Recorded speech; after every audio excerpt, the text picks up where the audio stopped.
ॐ त्र्यम्बकं यजामहे सुगन्धिं पुष्टिवर्धनम् उर्वारुकमिव बन्धनात् मृत्योर्मुक्षीयमामृतात्।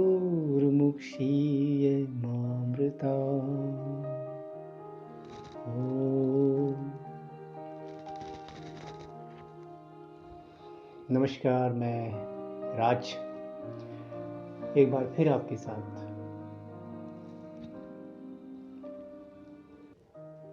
जीवन परमात्मा की देन है। परमात्मा परम, अपनी आस्था के अनुसार परमात्मा आप अपने हिसाब से चुनते हैं, अपनी धार्मिक आस्था के अनुसार। ये एक ऐसा सत्य है जिसे झुटलाया नहीं जा सकता। हिंदू शास्त्रों के अनुसार परमात्मा की अलग अलग व्याख्या है। बहुत सारे देवी देवता हैं, लेकिन एक ऐसी सुपर नेचुरल पावर है जो हर धर्म में हर एक ही है और हर कोई अपने धर्म के अनुसार उन मान्यताओं को मानता है। परमात्मा आपकी आस्था के अनुसार कुछ भी और कोई भी हो सकता है, ये अपनी अपनी आस्था है। मेरे लिए परमात्मा से मतलब संपूर्ण प्रकृति से है। हिंदू शास्त्रों में कहा भी गया है कि प्रकृति अर्थात आदि माता और पुरुष आदि पुरुष आदिनाथ, तो प्रकृति और पुरुष के संगम से ये समस्त थलचर नभचर जलाचर, ये जमीन आसमान सब विद्यमान है, ऐसा कहा जाता है। और मेरा भी सबसे बड़ा मानना है कि प्रकृति सबसे बड़ी देन है हम सब के लिए, और प्रकृति में ही हम सब निहित हैं। इसी से हम पैदा होते हैं और यहीं पर हमें विलीन होना है। पर निचोड़ यह है कि कुछ ना कुछ परम है। वो परम जो हमारी आस्था का केंद्र है, वो हमारी जो शक्ति का केंद्र है, वो हमारा ज्योति का केंद्र है। एक ज्योति पुंज है, वो परम है और उसमें बहुत सारी सूक्ष्म आत्माएं निहित हैं। उन आत्माओं का उद्गम भी वही है और उसमें विलीनता भी वहीं पर होना, अंत में विलीन भी उसी जगह पर होना है। चलिए अपने केंद्र बिंदु की ओर वापस फोकस करते हैं। समय, टाइम, काल, ये वो है जो हमेशा रहता है, बाकी सब नश्वर है। समय अगर इस तरह समझा जाए कि हाँ, प्रेजेंट, पास्ट और फ्यूचर, ये समय ही तो है। वर्तमान में क्या हो रहा है, भूत में क्या हुआ और भविष्य में क्या होगा, एक समय है और समय का पहिया घूमता रहता है हर जगह, हर अक्षांश पे, हर स्थिति में, हर देश में, हर प्रदेश में, हर जगह समय का पहिया घूमता रहता है और वो एक नियत गति से घूमता है, एक कांस्टेंट स्पीड से घूमता है।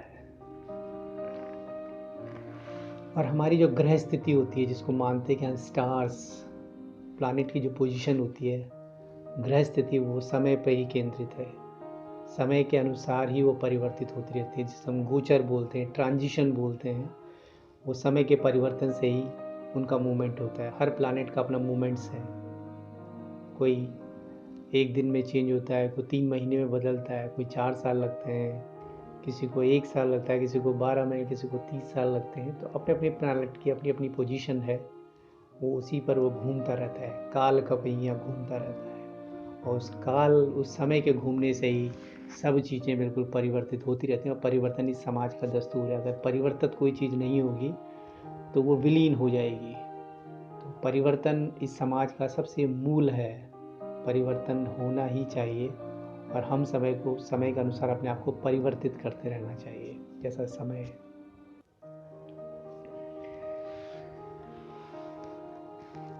और इस समय अपने आप में इतना विशाल है कि जो इसकी सूक्ष्मता को जान लेता है, इसकी विशालताओं में इतनी सूक्ष्म सूक्ष्म जानकारियां हैं कि जो इसको जान लेता है वो अपने भूत, वर्तमान और भविष्य के बारे में बेखबर हो जाता है, उसको सारी चीज़ें पता लग जाती है। इसलिए सूक्ष्मता को जिसका अनुभव हो जाता है वो परम के बहुत पास पहुंच जाता है, ऐसा कहते हैं। आइए इन सूक्ष्मताओं की आसमानी जानकारियाँ के बारे में शुरू करते हैं अपने इस चैनल स्टार विला में। ये सितारों का ही चैनल है, एक ज़मीं के सितारे और एक आसमां के सितारे, और ज़मीं और आसमां के सितारों का संगम ही एक नई प्रकृति को जन्म देता है। तो शुरू करते हैं इन सितारों की बातें, क्योंकि समय सबसे इम्पॉर्टेंट होता है और इस समय की गति को जानना भी बहुत ज़रूरी है।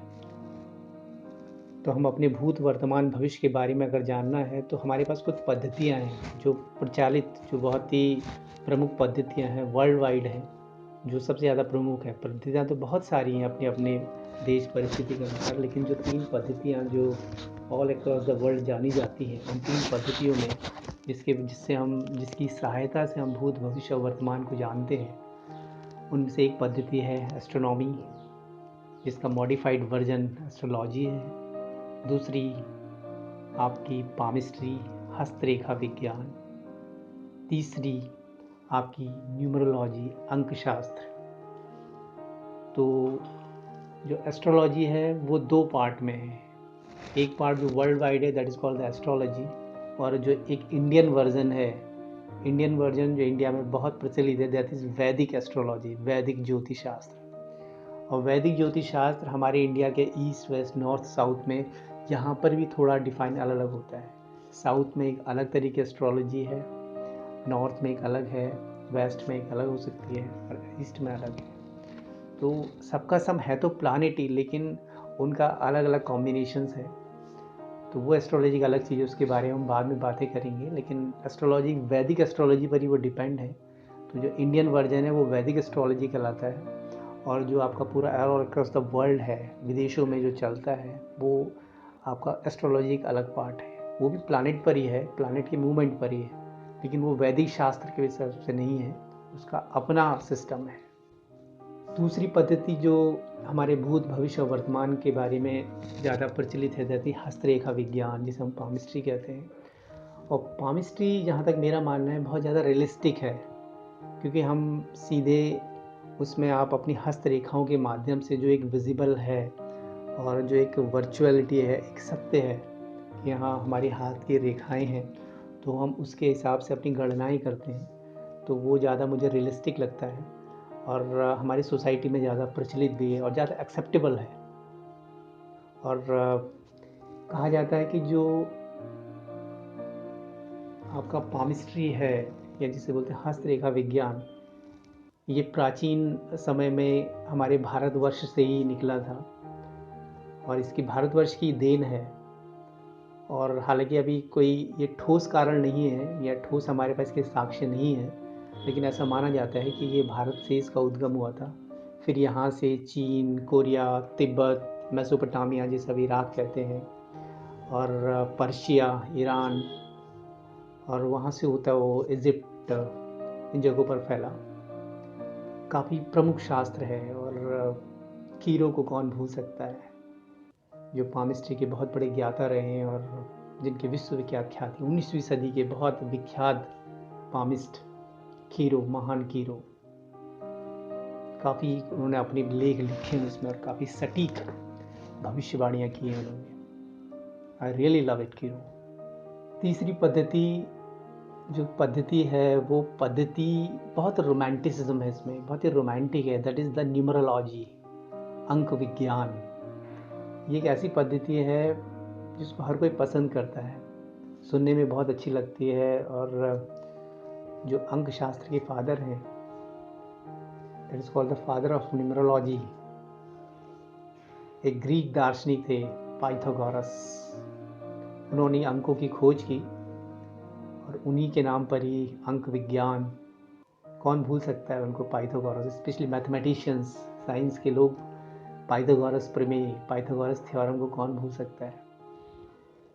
तो उनके नाम पर ही चलते हैं अंकों का विज्ञान।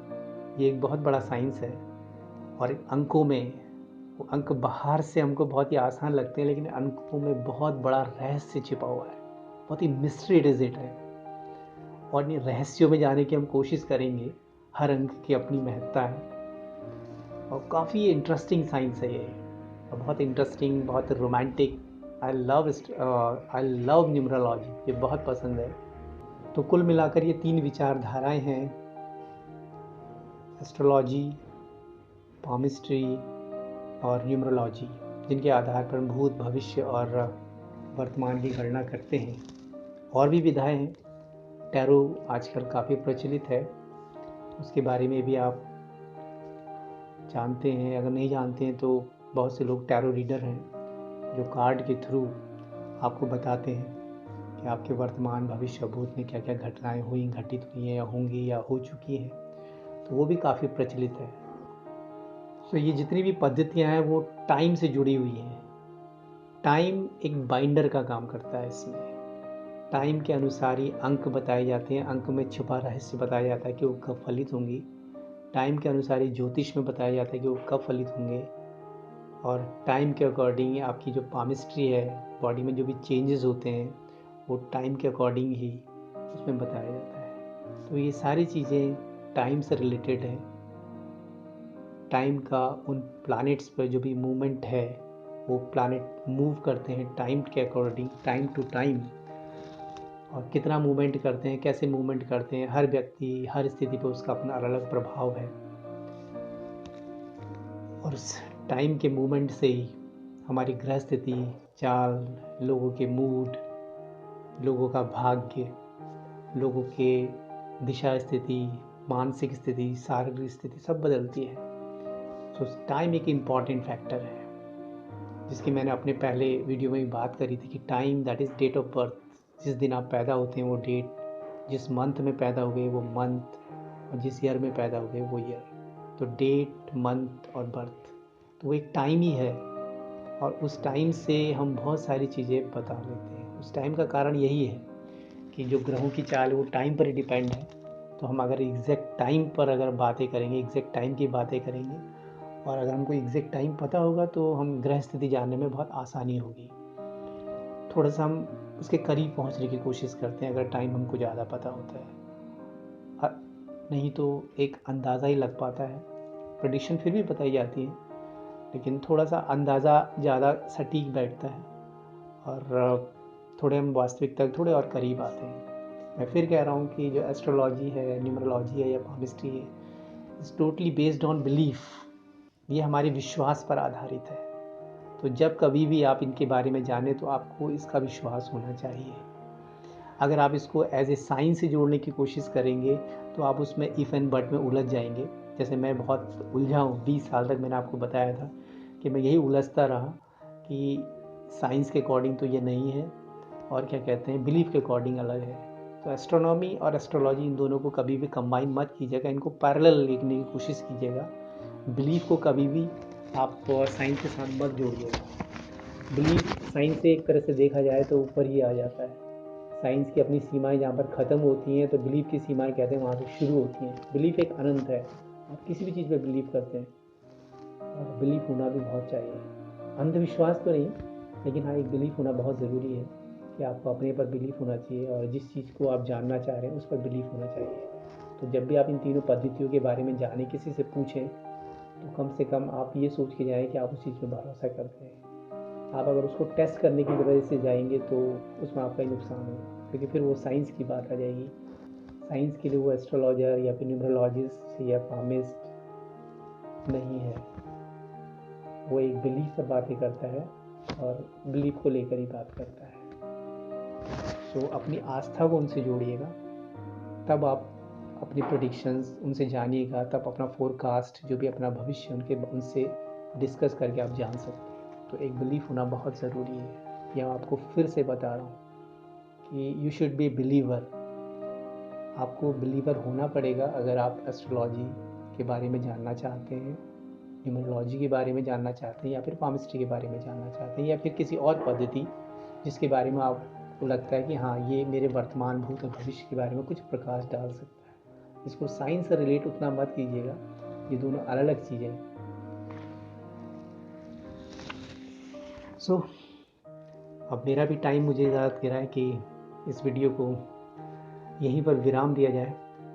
तो फिर मिलते हैं एक नई वीडियो में और नई तरह की बातें। अब अगला टॉपिक मैं जब डिस्कस करूँगा तो वो स्टार्ट न्यूमरोलॉजी से होगा, अंक शास्त्र से होगा कि हाँ, अंक शास्त्र में किन किन चीज़ों का इस्तेमाल होता है, क्या क्या चीज़ें हमारे पास होनी चाहिए और हम कैसे देख सकते हैं। खुद अब आप खुद देख सकते हैं, तो मैं कुछ आपको बताऊंगा तो आप उसको खुद अपने बारे में देख सकते हैं। एक जनरल आइडिया आपको पता लग जाएगा और आपको बड़ा अच्छा भी लगेगा। और आप आने वाली जो भी घटनाएं हैं या जो वर्तमान में घट रही हैं या फिर घट चुकी हैं, तो थोड़ा सा एक आपको आइडिया लगेगा और उनसे आप थोड़ा सा सचेत हो जाएंगे और थोड़ा सा एक दिमाग भी आपका, जिसे बोलते हैं, एक फ्रेशनेस आ जाएगी कि हाँ, क्योंकि हर चीज़ है कि अपने आप को एक मेंटली बैलेंस करने के लिए, तो ये सारी चीज़ें आपको एक मेंटली बैलेंस करने के लिए बनाई गई है कि ऐसा होता है और आप एक बार इसको देख लीजिए। तो ये सारी चीज़ें हम उस पर डिस्कस करेंगे। तो मिलते हैं फिर अगले वीडियो में। तब तक नमस्कार, good day and good bye.